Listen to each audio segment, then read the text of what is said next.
Appeal বিভাগে এখন বিচারক আছেন ৫ জন, মাননীয় প্রধান বিচারপতি সহ ৫ জন।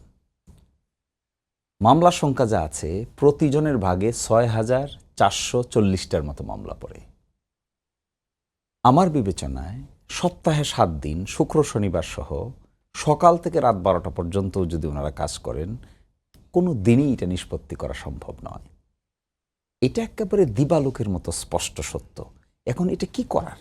এখন আপিল বিভাগে তাহলে একটা বেঞ্চ, ৫ জন বিচারপতি, তো দুটো হইতে গেলে সিঙ্গেল হয়ে যায় একটা। তো এখন সিস্টেমেটিক পরিবর্তনটা কি করে হবে? একটা ম্যাসিভ পরিবর্তন দরকার। আপিল বিভাগের বিচারক ১৫ জন হইতে অসুবিধা কি?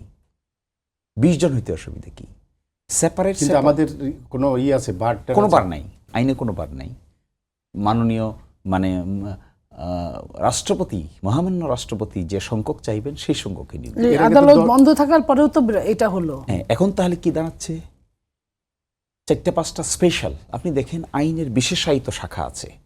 যারা ক্রিমিনাল ল প্র্যাকটিস করে তাদের স্পেশালিটিটা ক্রিমিনাল লতে থাকে, যারা সিভিল ল প্র্যাকটিস করে তাদের স্পেশালিটি সিভিল ল থাকে, যারা কোম্পানি ল, রিট পিটিশন এগুলো প্র্যাকটিস করে, কনস্টিটিউশনাল ল প্র্যাকটিস করে তাদের স্পেশালিটি এখানে থাকে। এখন আমাদের আপিল বিভাগকে ৪-৫টা ক্যাটাগরিতে ভাগ করে ফেলা দরকার। ক্রিমিনাল ল শুনবে এই বেঞ্চ, ক্রিমিনাল কোম্পানিগুলো শুনবে এই বেঞ্চ, সিভিলগুলো শুনবে এই বেঞ্চ। বিশেষ লোক দরকার কিন্তু বিচারের জন্য। বিচার তো আপনি আমজনতা করে তো বিচার করতে পারবেন না।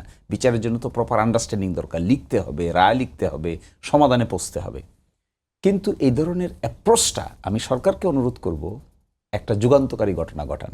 ঠিক আছে, আপনারা কার্ড দিবেন, আপনারা টাকা দিবেন, পয়সা দিবেন, কিন্তু এটা হলো সাময়িক।